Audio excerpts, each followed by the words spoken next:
This is KCCK's Culture Crawl. I'm Dennis Green.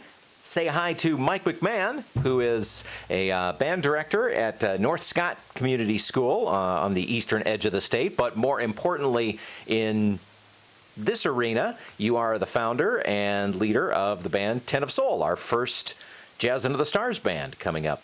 That's right. We're excited. So first off, welcome. Thank you. Nice to see you. We've had a chance to hang around a lot. And you've actually played on the Jazz Into the Stars stage a couple of times as a part of some big bands. Yeah, yes? over the years I've played there maybe 4 or 5 times. Right. So I'm looking forward to coming back. It's always a good crowd. We've had good weather when I've played there before, so we're keeping our fingers crossed that it's good again this year. So. And you've been a guest artist for the Corridor Jazz Project. Yep. More than once. Yeah, it's a great program. I was hoping that they could kind of treat North Scott as a satellite school and maybe treat it as part of the corridor, but they didn't really go for it. I guess the distance, way on the other side of the state over there. So we'd love to be able to do that. It's a great program. Love it.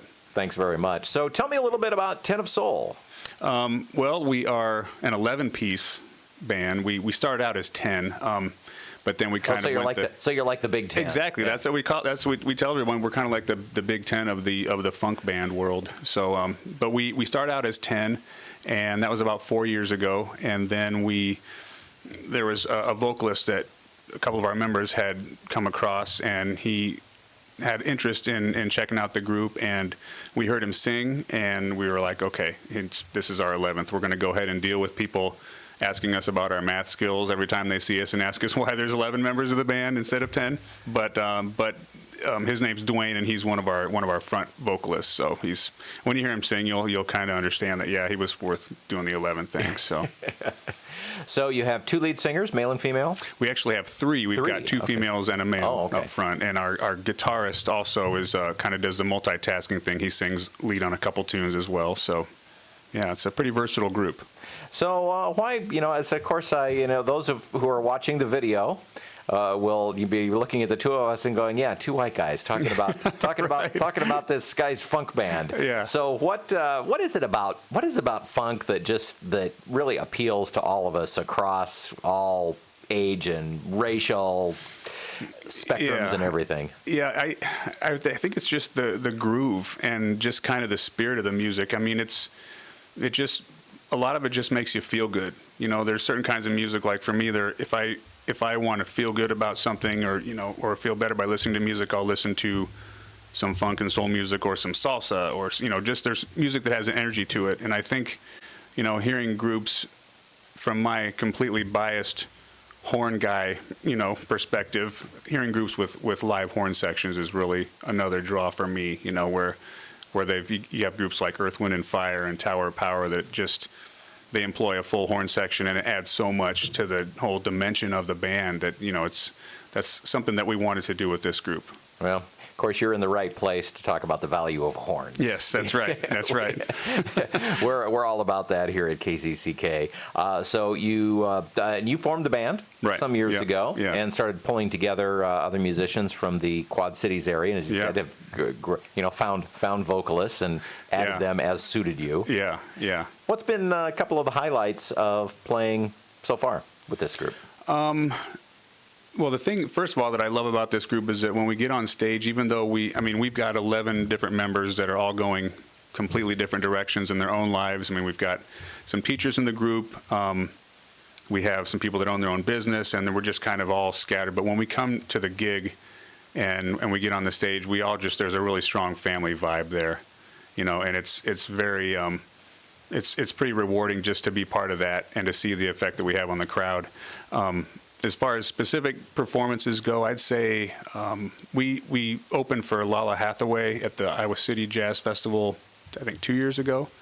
So that was fun. It was fun to get into Iowa City because I had spent a lot of time playing there when I was at the university in some various groups and stuff. So it was fun for me to get back there.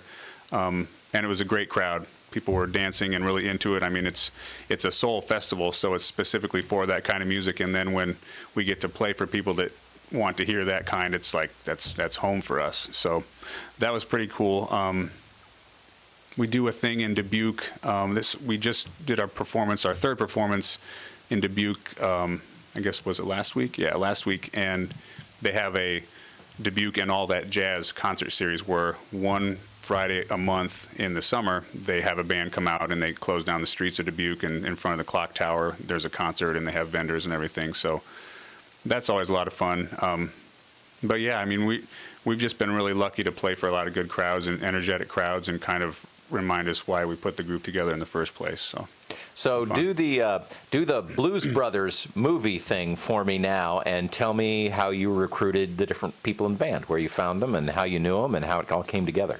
From the Blues Brothers band, or or as far as because I actually played in a Blues Brothers group before this, so I didn't know if you were referencing that. Wow. But yeah, so like when I see the light and I form the band, that's what you're asking exactly. about. Exactly. When you're on a mission from God. Yeah, right. Yeah. And you're going to recruit the players. That's Where'd right. you find and I them? cartwheel down the aisle in the church. All right.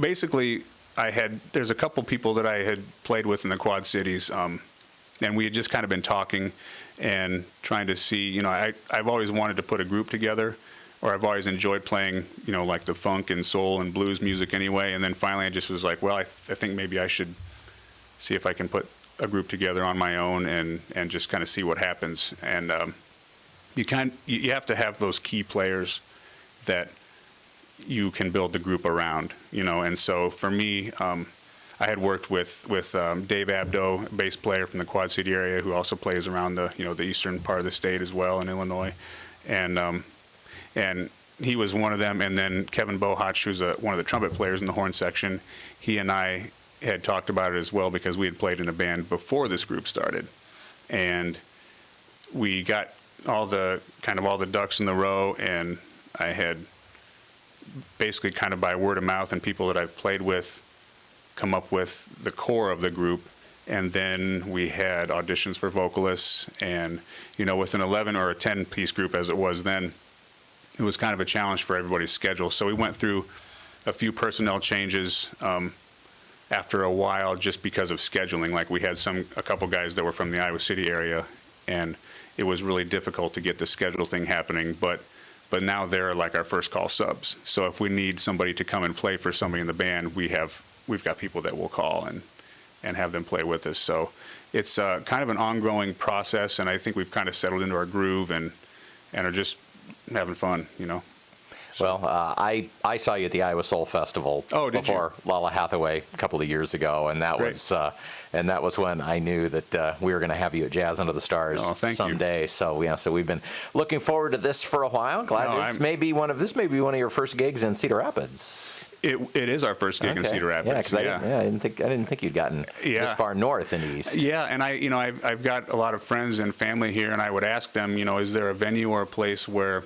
an 11-piece group could fit and not just take up all the space so people couldn't dance, or the volume would be too much. But yeah, I'm excited to be here, and I've played enough gigs in Cedar Rapids, like with the Rod Pearson band and some of the other groups too, to like I said before, it's kind of like coming home, and I'll be playing for a lot of people I know and family, and it's going to be fun. Yeah, it's going to be a great night. You will also be the first Jazz Under the Stars band to play on the brand new Cedar Rapids mobile stage. Really? So, yeah, we've got a brand new band shell. Well, I've got sentimental attachment to that other stage. Yeah, I do too. I do too a little bit. I was trying to figure out the first time I ever introduced a band on that band shell, and it's like 1984 or something like that. No, but it's gone. We've got a brand new one, and you guys are going to break it in for us. Great.